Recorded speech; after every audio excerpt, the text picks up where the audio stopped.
Bon, c'est le jour 3, je vais pas vous mentir, j'ai un peu dormi ce matin. Et j'ai fait le montage du vlog de la veille aussi. Et d'ailleurs, j'ai trop parlé hier. Donc aujourd'hui, on va moins parler, on va plus montrer la ville. Ça va être vlog silencieux là. Voilà, je vous promets pas grand chose de plus. C'est parti.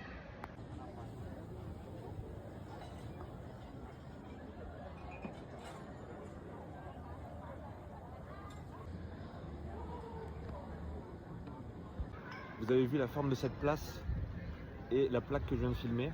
La plaque explique en fait que cette place était un ancien amphithéâtre romain, comme son nom l'indique et comme sa forme l'indique. Les maisons actuelles sont construites sur les anciennes tribunes de l'amphithéâtre.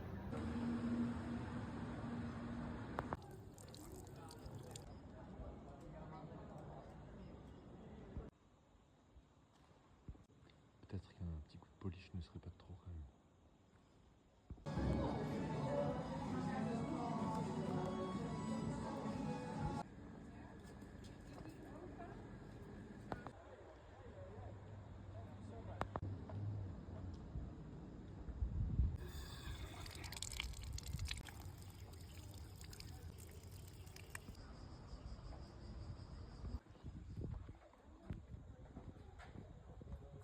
Il paraît que l'attraction principale de la ville, c'est de monter en haut de cette tour que vous venez de voir en vidéo. Donc c'est ce qu'on va faire. Et ça nous permettra de mieux comprendre comment la ville est foutue. Je vous mets un plan de la ville d'ailleurs. C'est une ville encerclée par des murailles et qui a conservé ses murailles comme Pise. Apparemment c'est une grande fierté locale, je rappelle.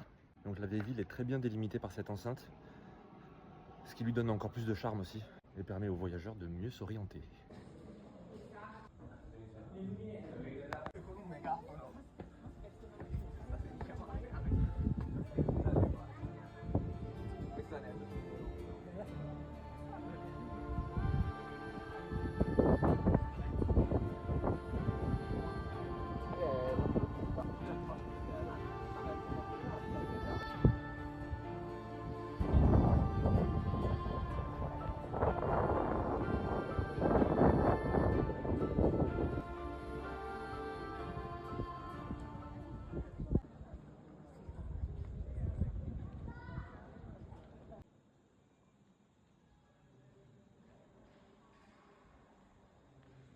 Très énervant parce que c'était payant. Par contre, si l'argent que j'ai donné sert à rénover ce genre d'église, bon, ok, regardez le plafond.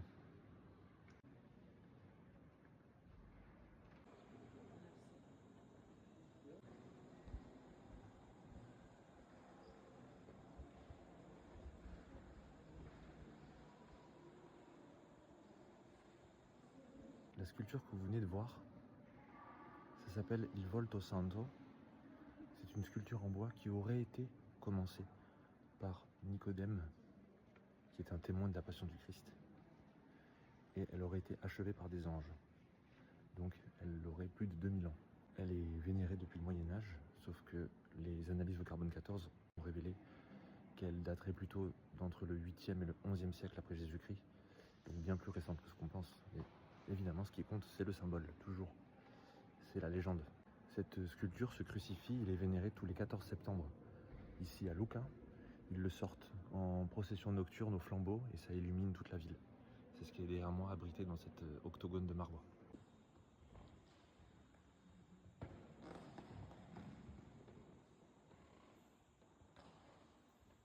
C'est la tombe d'Hilaria del Carretto, qui est l'épouse du seigneur Guinigi, qui est le seigneur de Lucca, dont la tour au sommet de laquelle on est monté tout à l'heure tire son nom.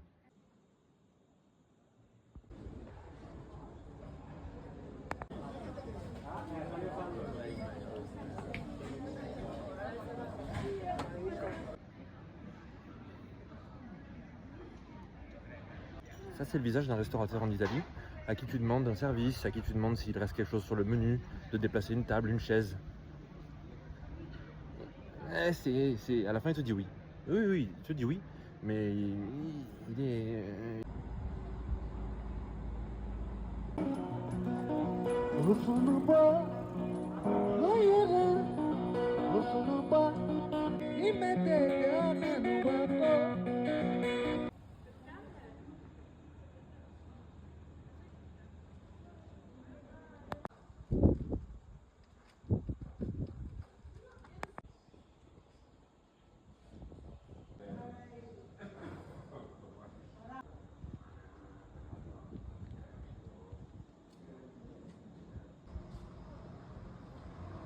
J'ai marché à l'extérieur de la ville, à l'extérieur des murs, pour chercher un maillot de foot dans ce magasin de sport là.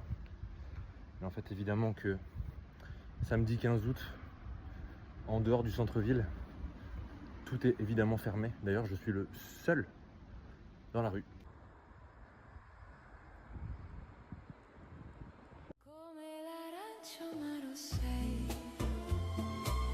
Dolce e crudele dentro me, mi fai tremare, mi fai sognare, mi fai morire e poi amare, come l'arancia amaro sei, che resta dopo un bacio tu, mi brucia il cuore ma non lo so se chiamarlo amore.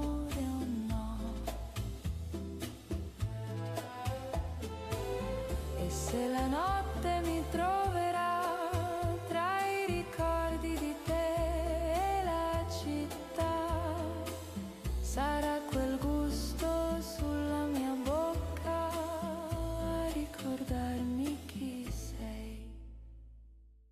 Ciao. Ciao. On m'a demandé des nouvelles de mon adaptateur pour que je puisse faire refonctionner le micro, parce que vous avez vu qu'on m'entend quand même pas très bien, notamment quand je filme dans l'autre sens. Ce qui est tout l'intérêt quand même que je filme les paysages. Bref, j'en ai commandé un qui arrivera dans un locker Amazon à Vérone. Donc la quête secondaire avance. Ça devrait arriver lundi et je pourrai reprendre le fameux micro et les fameux vlogs avec le manche là.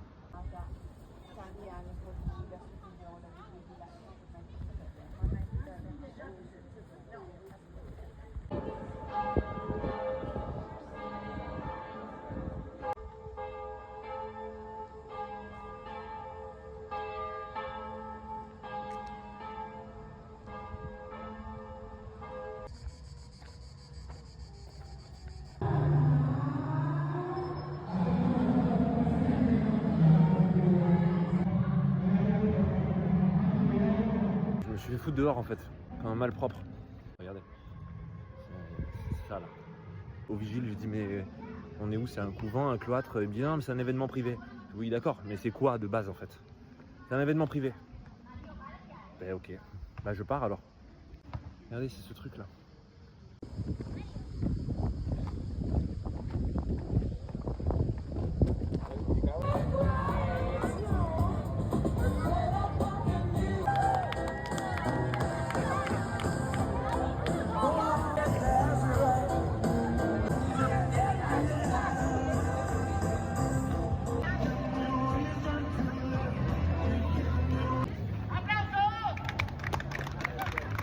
C'est poussif,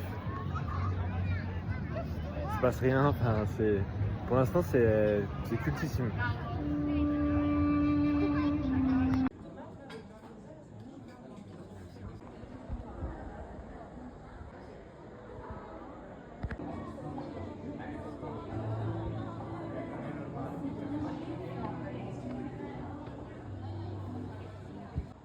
Le monsieur m'a expliqué que ces noms gravés au-dessus là, c'est tous les morts de la Première Guerre mondiale. Les morts de Luc, il y en a aussi au fond là-bas. Vous voyez pas je pense, mais il m'a dit 6000 morts.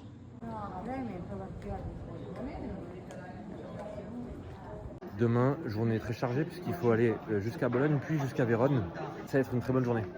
Je vous dirai le programme demain. Mais déjà Bologne c'est fou, je retourne à la maison un peu. Bref, allez, bonne nuit.